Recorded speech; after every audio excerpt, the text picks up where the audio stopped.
Yeah, some strong language there from the president. While the Republicans certainly could color parts of tonight as a success, I don't know if tremendous is the proper word to describe it there.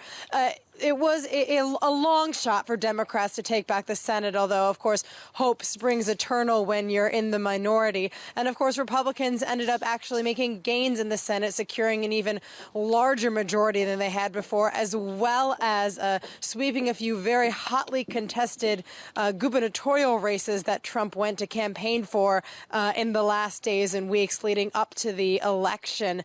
So certainly some things to celebrate on the Republican side tonight.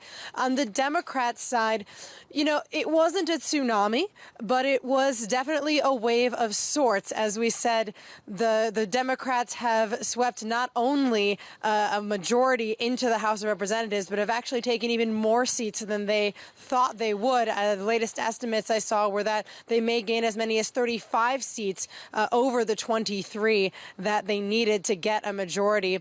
And there were several other pieces of good news.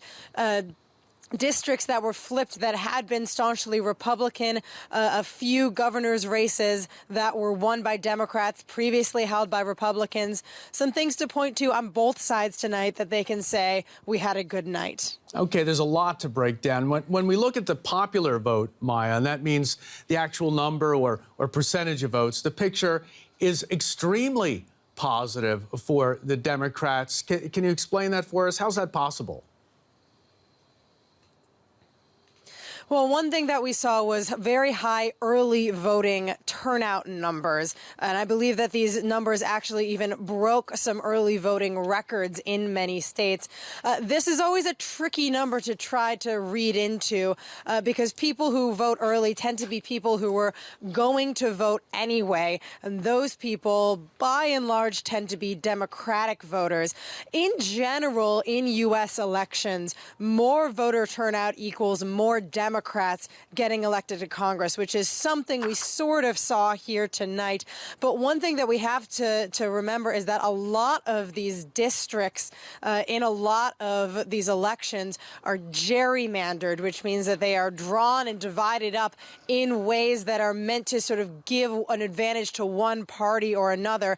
And there are a lot of races that we can look into where there were very, very close races in heavily gerrymandered districts. So even though turnout was high in these districts, it was still favored for one party or another, and ultimately that party ended up pulling through. Thanks to you, tomorrow will be a new day in America.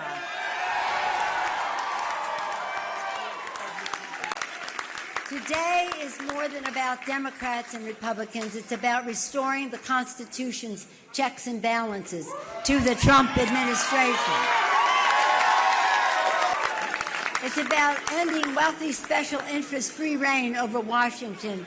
But more than anything, it's about what a new Democratic majority will mean in the lives of hardworking Americans. That's what it's about. Democrats pledge a Congress that works for the people. We will have accountability, and we will strive for bipartisanship with fairness on all sides. We will have a responsibility to find our common ground where we can, stand our ground where we can't, but we must try. We saw an assault that was unprecedented. We saw a $100 million race with Hollywood coming in against the state, with the national media coming in against the state, but all the money in the world was no match for the good people of Texas and the hard-working men and women across our state.